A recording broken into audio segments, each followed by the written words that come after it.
നല്ല മഴയൊക്കെ വരുന്നുണ്ട്. അപ്പൊ നമ്മൾ ഇന്നൊരു സംഭവം ഉണ്ടാക്കാൻ പോവാണ്. അവല് വിളയിക്കാൻ പോവാം. അപ്പൊ അവലെല്ലാം നല്ലോണം വറുത്തെടുത്തിട്ടുണ്ട്. നമ്മൾ നല്ലോണം ഒന്ന് വറുത്തെടുത്തിട്ട് നല്ല ക്രിസ്പി ആയിട്ട് എടുത്ത് വെച്ചിട്ടുണ്ട്.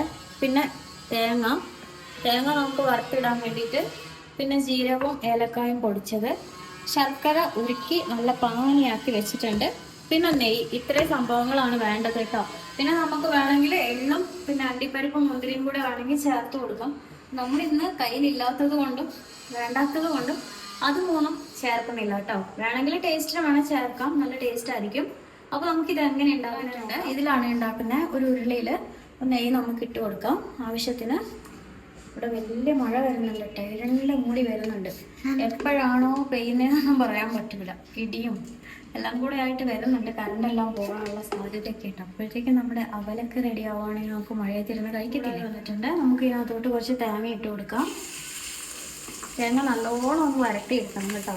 നല്ലോണം ഒന്ന് വറുത്ത് വന്നിട്ട് നമുക്ക് ശർക്കര ഒഴിച്ചിട്ട് നമ്മുടെ അവല് വിളയിച്ചെടുക്കാം. നല്ല വറുത്ത് വന്നിട്ടുണ്ട്. ഇച്ചിരിയും കൂടെ നമ്മൾ നെയ്യ് ഒഴിച്ചു കൊടുത്തു. നെയ്യ് ഒഴിച്ചില്ലെങ്കിൽ നമ്മൾ തേങ്ങ എല്ലാം കരിഞ്ഞ് അടിയിൽ പിടിക്കും കേട്ടോ. അപ്പം അത് നോക്കിയിട്ട് നമുക്ക് ഇച്ചിരി നെയ്യ് ഒഴിച്ചു കൊടുക്കും. കുറച്ച് ശർക്കരയില്ലേ, ശർക്കരപ്പാനി ഒഴിച്ചു കൊടുക്കുവാണ്. തേങ്ങ നല്ലോണം ഡ്രൈ ആയി വന്നിട്ടുണ്ട്, നല്ല മുരിഞ്ഞ് വന്നിട്ടുണ്ട്.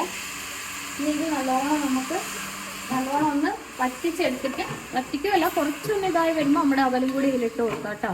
വറ്റിക്കേണ്ട ആവശ്യമില്ല, ഇതിൽ കിടന്നാണ് അവല് നല്ല വിളഞ്ഞ് വരേണ്ടത്. വിളയിക്കുവാണല്ലോ നമ്മളെല്ലാം. ഒക്കെ ഒന്ന് തിള വരുന്നുണ്ട്. ഞാനിത് അവലതിനകത്തോട്ട് ഇടുവാണ്. വറുത്തിട്ട് അവലിടണം കേട്ടോ, അല്ലെങ്കിൽ എല്ലാം കൂടെ കുഴഞ്ഞളിഞ്ഞു പോവേ. ഇനി ഇത് നമ്മളത് ഡ്രൈ ആയിട്ട് തന്നെ ആക്കി എടുക്കും വേണം, ഇളക്കി. അപ്പോൾ അവലിടുവാണ്. എല്ലാം ആയി വരുന്നുണ്ട്. അപ്പം നമുക്ക് ജീരകവും ഏലക്കായും ഞാൻ പൊടിച്ച് വെച്ചിട്ടുണ്ട്. ഇതിനകത്ത് ഇടികല്ലിൽ വെച്ചിട്ടാണ് കേട്ടോ പൊടിച്ചെടുത്തേക്കുന്നത്. അപ്പോൾ കുറച്ചിട്ട് കൊടുക്കാം. ഇതിൻ്റെ സ്മെല്ലും നെയ്യിൻ്റെ സ്മെല്ലും തേങ്ങ മൂത്തതും കൂടെ ഒക്കെ ആകുമ്പോൾ നല്ല അടിപൊളി മണം കേട്ടോ.